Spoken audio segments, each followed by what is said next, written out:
I guess the vegetarians are in that side of the building. So I wasn't expecting to do a talk. I'm not texting, don't worry. How rude would that be? Yeah, I'm back to the talk.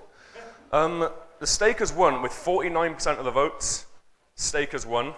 The head tags came in 31%, and with 20% it was Vim. So screw you guys, Vim's amazing. So it's going to be No Mistakes, the perfect ribeye, aka JAMsteak, which was a late addition. JAMsteak is a pretty good title for this talk. Yeah, so it's non-technical. I'm not going to do a technical talk. You'll find out tomorrow exactly why I'm on this stage. There's a reason why I'm here. But yeah, let's look at some meat. So I take my steak pretty seriously, and you know what? This is going to work. I literally had the idea for this talk about 20 minutes ago when I was sat right there. I was like, oh, I could talk about steak. And it turns out that this is going to work as a slide deck. So, steak fans in the room, people eat on meat, yeah, steak. Hands up for fillet. Hands up for rump. Rump's a good cut. I like rump, and it's affordable, right? It's nice and, you know. Ribeye, every time for me. T-bone, ballers. Check those guys out. So I cook a lot of meat. I cook a lot of steak. Ribeye is my favorite thing to cook. This is something I cooked 2 nights ago. It cost £10 for this piece of meat, which is actually kind of a lot for a piece of meat. But the most expensive bit of ribeye I ever cooked was a bone-in 800-gram bone-in ribeye. It was like £28, and I spent a lot of time on that bit of meat, making sure it was perfect. This is just from the supermarket, so I'm going to go from end to end, how to turn this into the best steak you ever had. So key is picking a good cut, pick a good piece of meat. You need to make sure if you're going to enjoy it, you've got to start with good ingredients, you know, garbage in, garbage out. You need to get it up to room temperature. If you try and cook a steak that's cold, the proteins are just, so the muscle fibers are just going to contract really quickly and it will feel quite tough. So you need to kind of get it to room temperature, get it sort of relaxed. It's kind of a creepy thing. When I talk like this, I'm like, oh shit, I should be a vegetarian because this is weird. You need to get your meat to relax. Leave it at room temperature.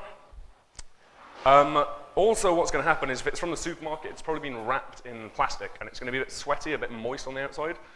It's going to be difficult to get a nice dry sear on a wet piece of meat. So you want to wrap it in just kitchen towel, get all the moisture sort of sapped out of it.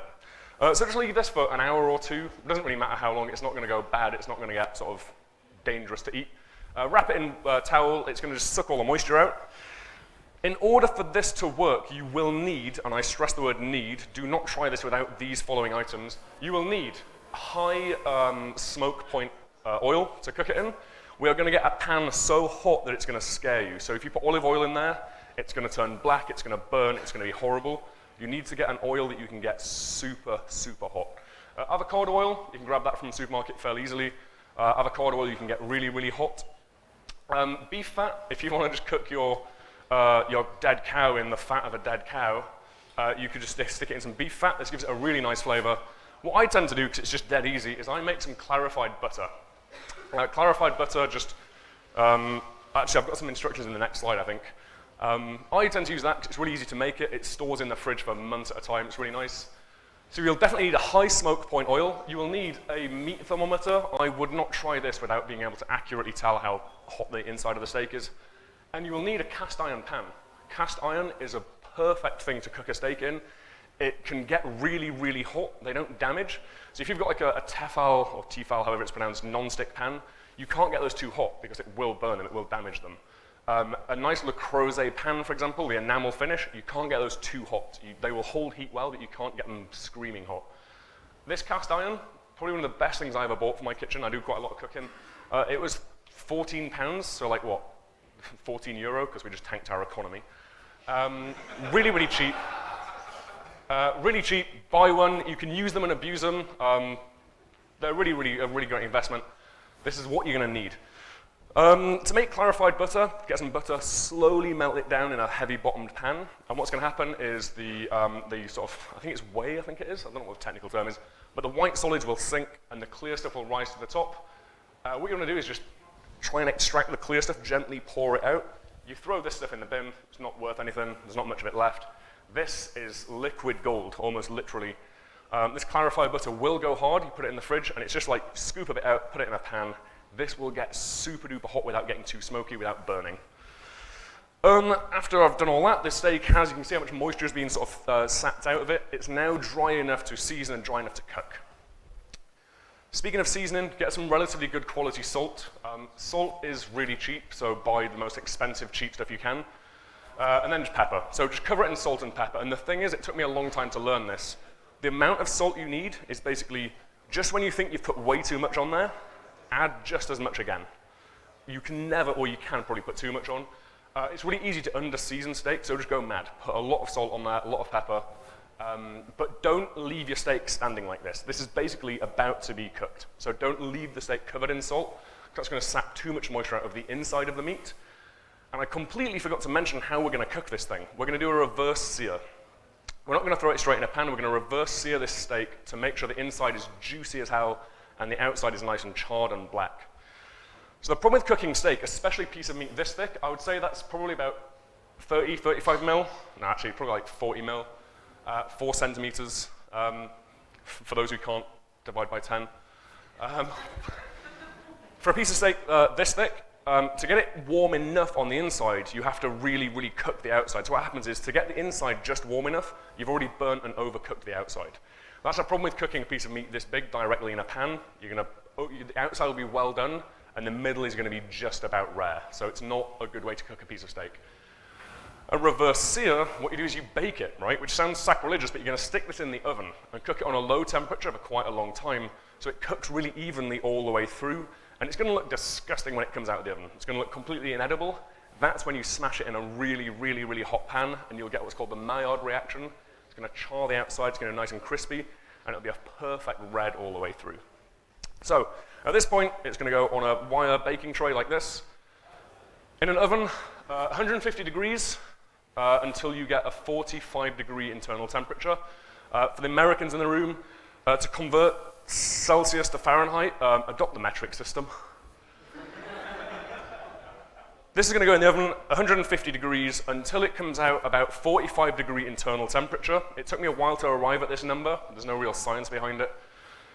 By 45 degrees, the inside's probably just about perfect. You probably could go a bit further, but always err on the side of caution. That's a 10-pound piece of meat. We don't want to ruin that, right? We need to go easy, right? 44.5 degrees, that's when it comes out, and it looks disgusting. That does not look edible, not very appetizing at all. And it's not meant to. You just baked a steak. It's not meant to look good at this point. But inside, that's going to be the perfect temperature now. We're going to roll back something I forgot to tell you. This goes in the oven at 150 degrees. At the exact same time, put your cast iron pan in the oven as well. This pan needs to be so hot that it scares you. I'm not even kidding. You need to be scared of the pan. Not something I ever thought I'd say. Fear the pan. So what's going to happen is you put this in at 150 degrees and the pan at the same time. This takes, for a piece of meat this big, about 20 minutes. 150 degrees, again, I just settled on that number, trial and error. Check it after 15 minutes for definite, but it usually takes around 20. 45 degrees internal temperature. And then, this is the beauty of the reverse sear. You know, every time you cook a big piece of meat, you've got to let it stand. You've got to let it sort of stand to let the juices out and just get ready to be eaten. So you've got to stand it for about how long you cooked it for. This is really annoying with steak normally because your steak starts to get cold. If you leave it to rest, it's going to get cold before it's time to eat it. With the reverse sear, you actually rest the steak after it comes out of the oven. Then, as soon as it comes out of the pan, still hot, it goes straight to the plate. So you get to rest the meat in the middle of the process. So just leave it like this, uncovered, just leave it like this for about 10 to 15 minutes. Almost, basically, however long it was in the oven for, you want to rest it for almost that length of time again. Once you've taken this out of the oven, just crank it up to about 250, basically as hot as your oven will go, and leave the cast iron pan in there. This needs to be the hottest pan you've ever dealt with. After about 10 or 15 minutes of resting the steak, take the pan very, very, very carefully out of the oven. I live in a rented apartment in the center of a big city, so you can't get gas stovetops in rented apartments. I don't know what it's like in Austria, but certainly in the UK. I'm stuck with electric, which sucks. Electric is shit. But basically, it worked enough. It worked well enough. So I'm going to get this terrifyingly hot pan gently out of the oven, stick it on a highest possible heat ring. However hot your pan is, it needs to be a little bit hotter. I cannot stress this enough. It's all about heat. And at this point, you put your oil in there, and you sling open all the windows, and you notify your neighbors that your house isn't burning down, this is going to get smoky. All your fans on highest, open the windows. I once, this is no word of a lie, I live in an apartment building which the entire complex has maybe 100 apartments in there. I once, cooking a steak, set off the entire building's fire alarm. Not my fire alarm in my apartment, you can just wave a towel at it and it'll go off. The entire building, that's got a direct line to the fire station, so I can't intervene and say, no, don't come, it's just a steak. I set off the alarms for the entire building. There's people at like 9 p.m. in their dressing gowns, because that's what British people do, going out to the where you have to meet for the emergency service to meet you. I'm just like, no, it's fine, I just cooked a steak. Now what I do, I promise you, I've got some bubble wrap that I got for a delivery. I kept it, so I put it under my door so that the smoke can't get out of my apartment. I throw all my windows open, all the fans on full. This pan at this point is terrifyingly hot. And you're just gonna chuck the piece of meat in there, and this is when it gets smoky. Chuck it in there, and at this point, you get to kind of sit back a little bit, because this is a big piece of steak. It's gonna take quite a long time to actually cook, to sear the outside. Resist the temptation to move it around. It's always really tempting to nudge things around while you're cooking. Leave this piece of meat still. What will happen is it will start to really blacken. It will start to char. That's called the Maillard reaction. When you get a nice burger, and the outside's almost caramelized, the inside is nice and juicy still, that's the Maillard reaction. That's what we're looking for. Once this has started to seal well enough on this side, it will move freely in the pan. It will almost release itself. So initially, it will feel stuck. Just leave it alone. After a minute or two, it will release itself. Then you're going to flip it over. Oh my God, look at that. Flip it over. This is getting towards being done. So a minute or two each side. And at this point, what I like to do is chuck some normal butter in there. So this is cooked in clarified butter because it doesn't burn. At this point, I'm just going to put a big dollop of normal butter in there just to baste it, just to give it a nice buttery aftertaste. At this point, what I normally do is put some crushed garlic and some rosemary in the pan alongside it, and it gives your steak a way more, I don't know, just a slightly more delicate flavor. Didn't bother with this one, because I just wanted it to be plain and simple. Cool, and there, it's cooked. In the pan, it's going to need about 2 minutes each side. It's a big piece of meat, so you can afford to, don't panic, right? There's no rush. When I first started cooking meat, I was always terrified I was going to burn stuff. You can sort of slow it down a little bit. When this comes out of the pan, it's going to look delicious. My God, I miss it already. It's only been 48 hours. And now this is the controversial bit. This steak is ready to go. You don't need to rest this meat. This is ready to be eaten. What Vitaly has for irons, I have for steak. This is controversial. Check it out. Yeah. This is controversial. A lot of people say don't pre-slice a steak because you start to lose a lot of the juices and it will cool down. So don't pre-slice? No, well, I mean, I did this literally to take the pictures of it, to do a step-by-step. So I wanted to slice it open to show what the inside looked like. It's entirely up to you. If you do this, it will cool down a lot quicker, obviously, but it does look a little nicer. So if you're going for a presentation, this is going to look a bit nicer on the plate. If you just want to enjoy a piece of meat, get this straight onto a pre-warmed plate.